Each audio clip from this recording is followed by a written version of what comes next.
Wearing a tracksuit to a mixer is just lame, man. That's a no-go. Why don't you just head home?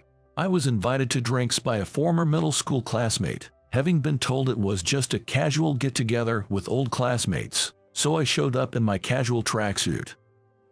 However, upon arrival, I realized it wasn't just a casual drinking session, but a mixer. The women were already there, and there was no turning back. Ah, did I make you mad? Are you upset? It was just a joke. Don't take it seriously. Haha.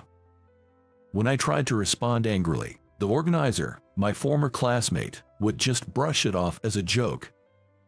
The vibe was kind of awkward, but I figured it couldn't be helped and was heading to the bar. That's when one of the women who came whispered something in my ear. My name is Jason. I'm just an average guy, but there's one thing about me that might be a bit unusual. I have an undying love for tracksuits. Lately, I've seen a lot of functional clothing, but I always end up thinking, isn't a tracksuit good enough? It's comfortable without any unnecessary tightness, has the right amount of stretch, it's easy to clean and dries fast, and the designs are cool. I could go on and on about the benefits. I just love tracksuits that much. I have them divided into ones for sports and ones for lounging around at home, and my closet is practically filled with them. My preference for wearing tracksuits probably stems from my love of sports. In the elementary school, I was juggling multiple sports clubs like basketball, soccer, and tennis. Once I got to the middle school, I had to focus on my studies and choose just one sport.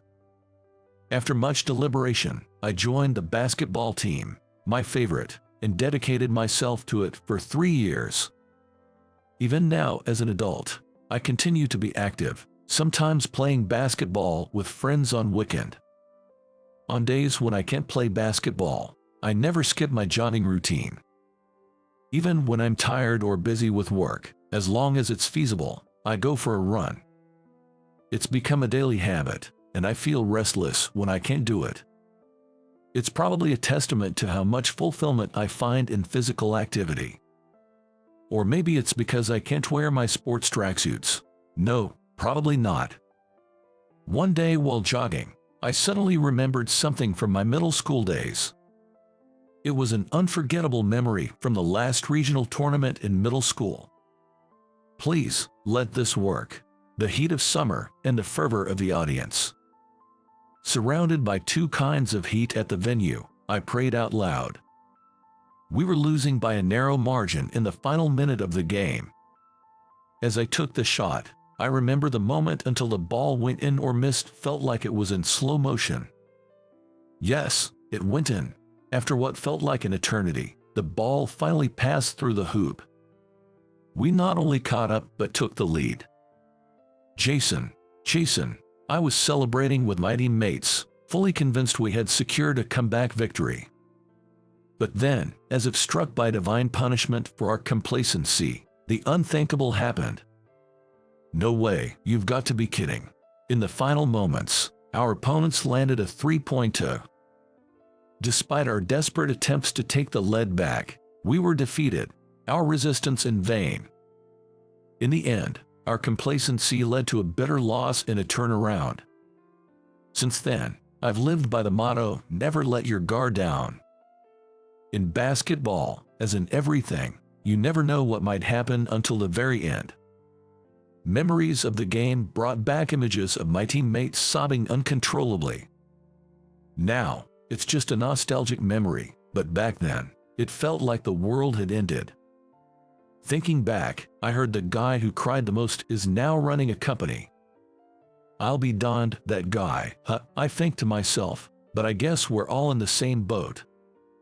Today was a day off. I planned to go jogging, but what else should I do?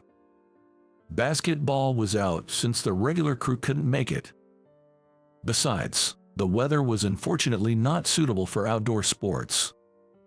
A bummer for a day off, but maybe it's a chance to do something different. With that in mind, after jogging, I changed into my loungewear tracksuit and stayed indoors. I even cleaned parts of the house I usually don't bother with. For lunch, I whipped up something from leftovers in the fridge. As the evening rolled around and I got bored, I watched a movie I'd been meaning to see on a streaming service. I had some unopened snacks, so I enjoyed them as I watched. That was a thought-provoking story. I mused to myself as the credits rolled, when suddenly my phone on the desk started buzzing. It was a call. Who could it be? Hopefully not work-related. I fought with a sense of dread. Picking up the phone, the screen showed the name Tyler. Tyler was a middle school classmate, someone I rarely kept in touch with. Wondering what it could be about, I muted the TV and answered the call. "Hello.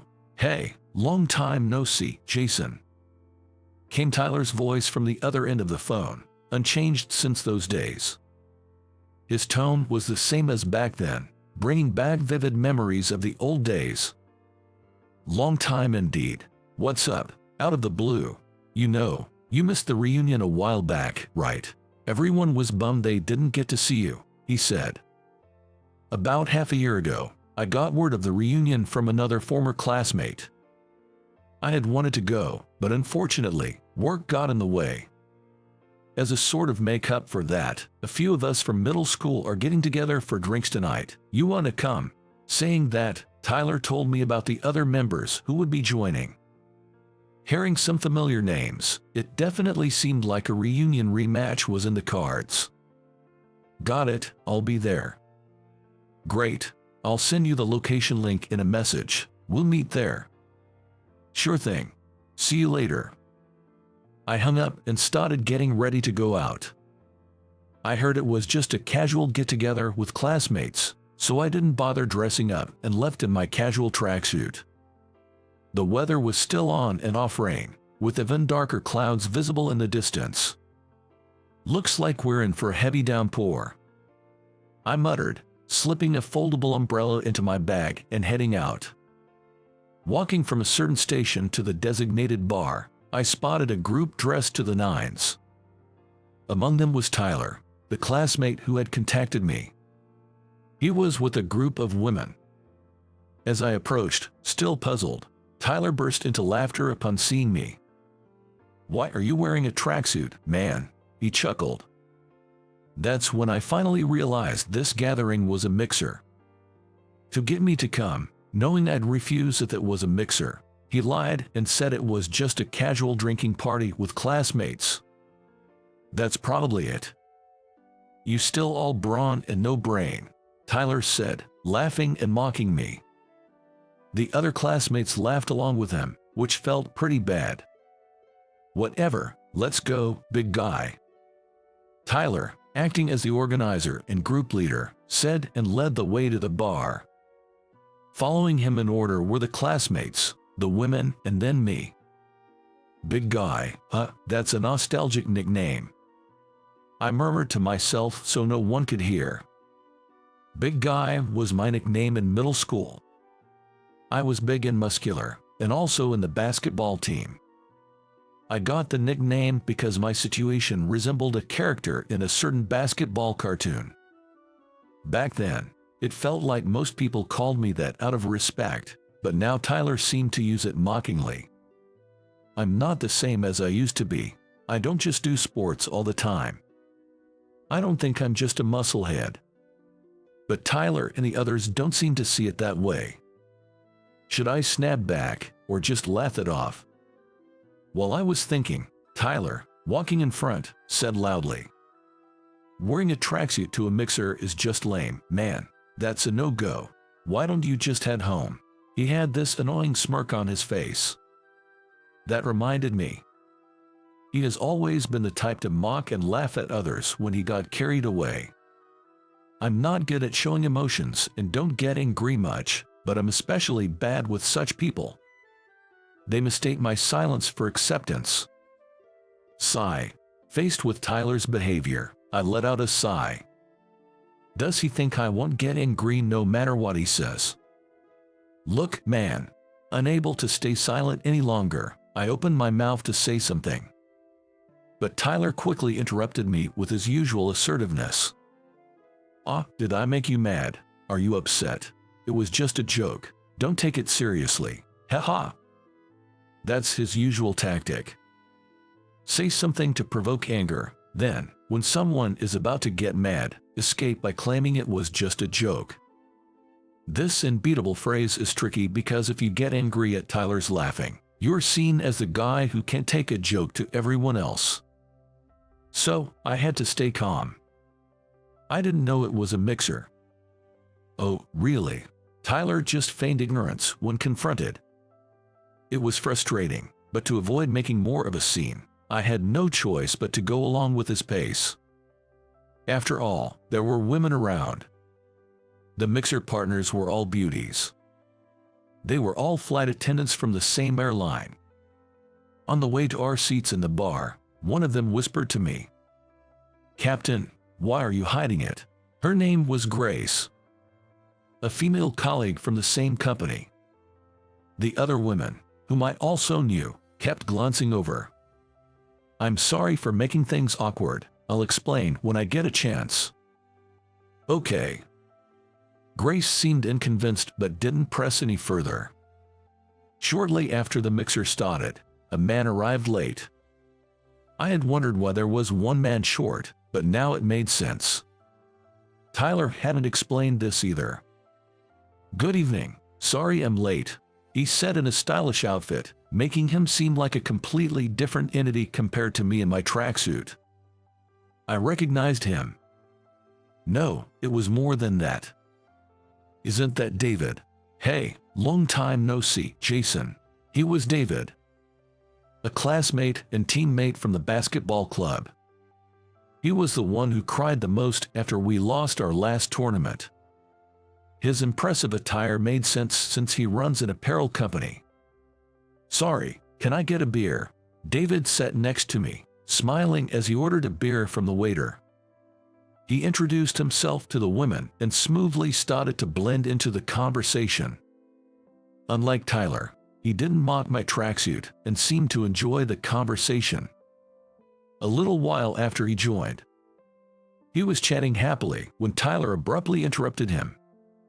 I remembered, this guy used to cry a lot in middle school. Tyler's words were meant as a taunt. David responded with a furrowed brow, and it was clear he was remembering, just like I had earlier, that Tyler was always this kind of guy. He used to bawl his eyes out over losing a club match, and remember when he cried because a cicada landed on his shoulder. "Haha," Tyler pointed at David, trying to turn him into the butt of the joke. But Tyler was the only one laughing. "Cut it out, Tyler. It's not funny at all." "Haha, just kidding, man. You're still so serious." Now I became the target for defending David. "Right, you've always been like that, no sense of humor. Can't even crack a joke, always just a jock, and you even failed your first choice high school entrance exam." Tyler went on with his insults about me. "Right, guys." He sought agreement from the other classmates, but they seemed aware of the situation. "Seriously, it's funny that you came to a mixer in a tracksuit." "Hey, Tyler, just stop, will you?" "Yeah, look around, man." Perhaps realizing it only after being told off by those he thought were his lackeys, Tyler stopped my story midway. Indeed, all the women were looking at him with cold, unamused expressions. In that awkward atmosphere, Grace spoke up. "So, Tyler, you can only speak ill of others, huh? Is that all you have to talk about?" She said it with a gentle smile, but her choice of words seemed tinged with subtle anger. Upon hearing this, Tyler's face stiffened. "You're not funny, and you're the worst as a person. You're ruining the mood of the party, making it no fun at all. You told Jason to go home earlier, but you should be the one to leave." The other women agreed with Grace. Tyler, seemingly not expecting this, turned red and shook with contained anger. "A joke is supposed to be fun, but yours are just malicious and uncomfortable. It shows your true character." Grace didn't hold back, and the other women nodded in support.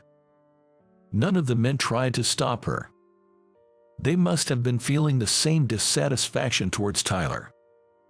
"You bastard," Finally speaking up, Tyler showed no signs of apology or remorse. Instead, he exploded in anger. "Don't get cocky just because you're pretty," he yelled as he walked towards the women, trying to grab Grace. "Whoa, that's enough." Unable to just stand by, I stepped between Tyler and Grace. I grabbed Tyler's arm, glaring at him to silently convey stop it. I'm still somewhat fit, and I've always been bigger than him. Stopping him was no trouble at all. "Captain, thank you," Grace said loudly, making sure others could hear. The word captain caused a stir among the classmates. "Captain? Yeah, she did call Jason captain, didn't she?" I had thought I would mention my job when the time was right, but I never expected it to come out like this. Releasing Tyler, who looked dazed, I turned to everyone. "Actually, I'm a pilot." At my revelation, my classmates expressed their surprise. Grace then added, "We actually work for the same company. I never thought we'd be invited to the same drinking party." While we laughed at the strange coincidence, Tyler slumped to the ground. In middle school, I was too focused on club activities and my grades weren't great. In high school, I worked hard to balance basketball and studies. All that effort paid off when I got into an aviation college. I only mentioned my dream once in middle school. I think it was during a break when I was talking about the future with friends. I want to be a pilot someday, to fly freely in the sky. While we were having a good time, Tyler barged in and threw a wet blanket on it. "Come on, a pilot, like you could ever become one, haha." The dream of being a pilot was even older than my basketball days. I kept it alive despite Tyler and his gang mocking it. After that, I never spoke of this dream again. But I never gave up. I secretly continued to work hard, and here I am, a pilot. Tyler, slumped on the ground, glared at me bitterly. To him, I expressed my dissatisfaction. "You haven't changed since middle school, Tyler. You only bring others down to show yourself, but that doesn't mean you're getting any higher. How about realizing that? You're an adult now, aren't you?"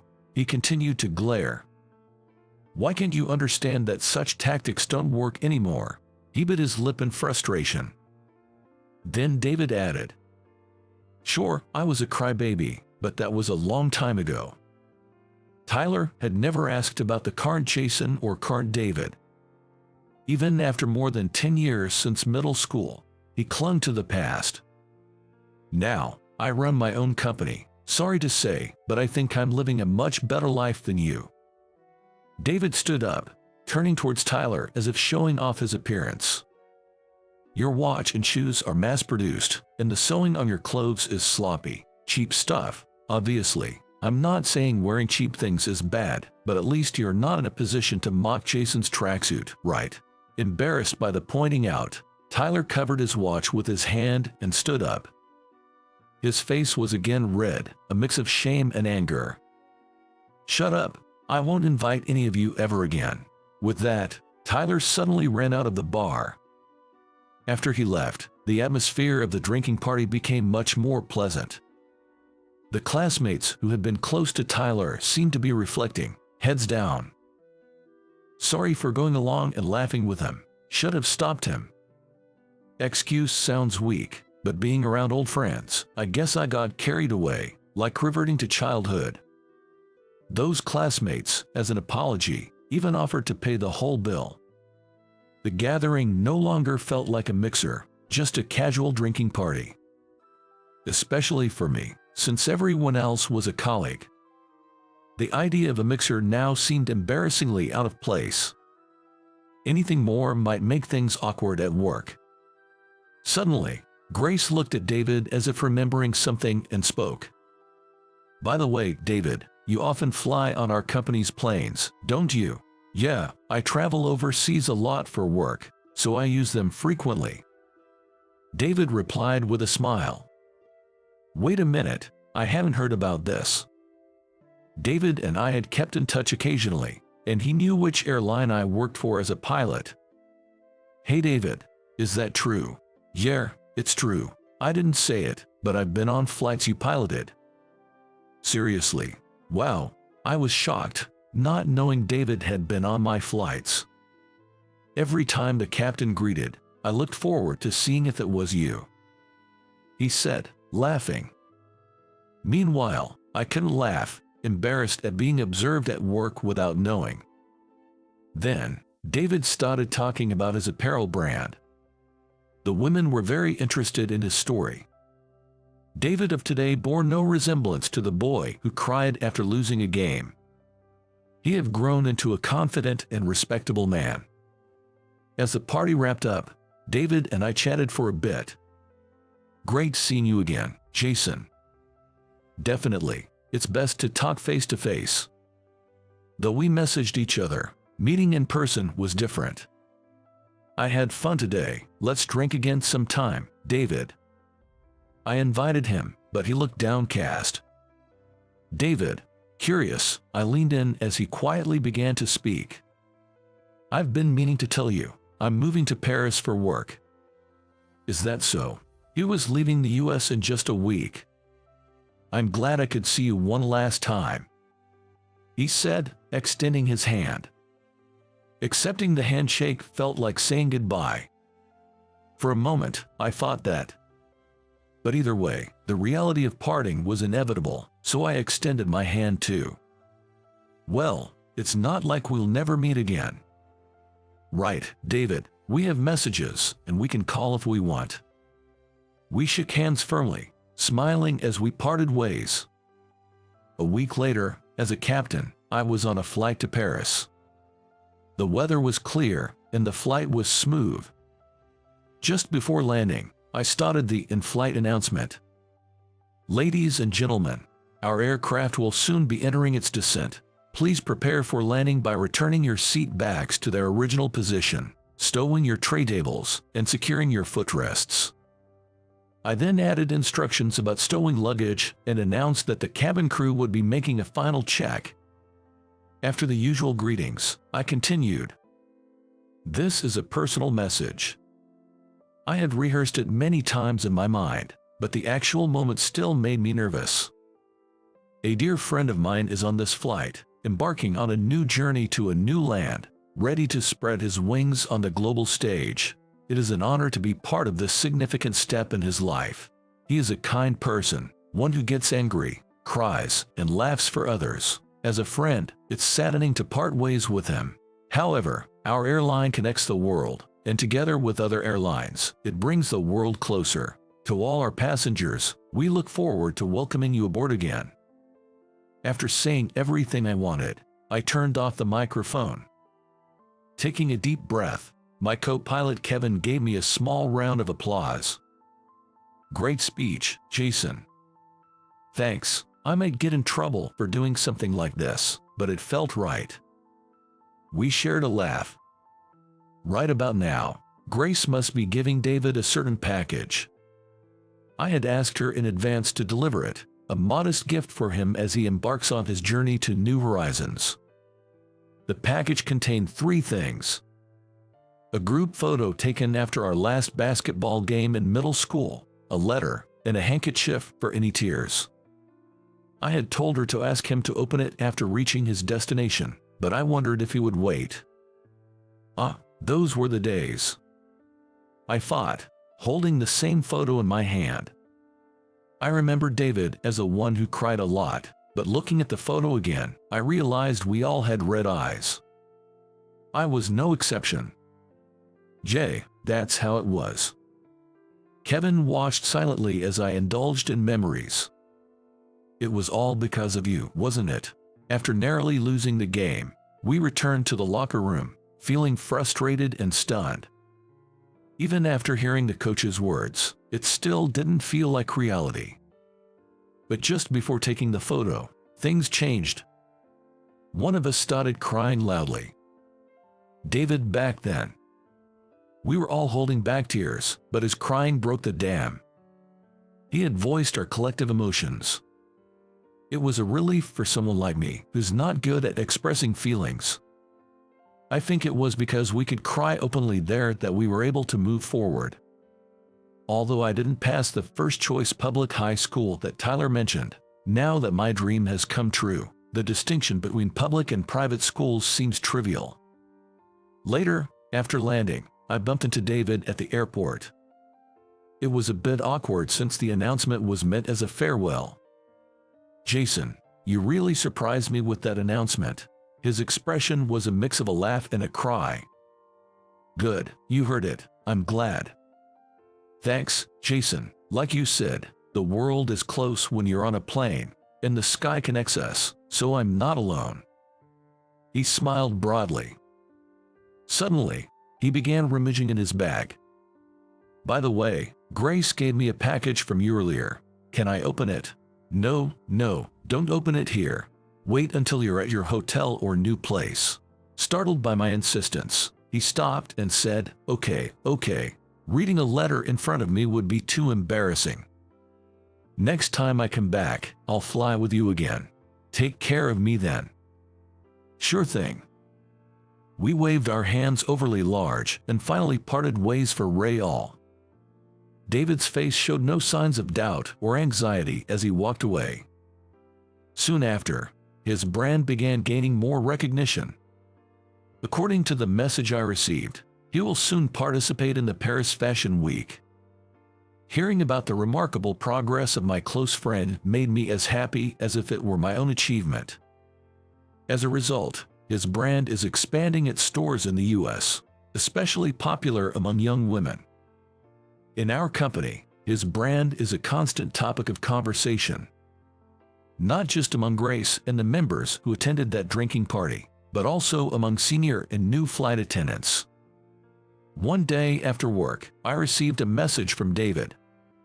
"It's your birthday, right? Here's a return gift for you. Take it," it said. When I opened the delivered cardboard box, inside were a tracksuit top and bottom. And they even had his brand logo. Really, 2 sets, one for lounging and one for exercise. I gratefully accepted them and hung them on a hanger, displayed on my wall. When I mentioned it to Grace and the others, they were envious and amazed. As far as I know, his brand hasn't released tracksuits yet. So, the birthday present I received was specially made just for me. This fact was a major reason for the envy among the ladies. By the way, I hadn't worn the tracksuits even once, despite receiving them months ago. I'd hate to get them dirty as loungewear or tear them during exercise. It's too precious to wear.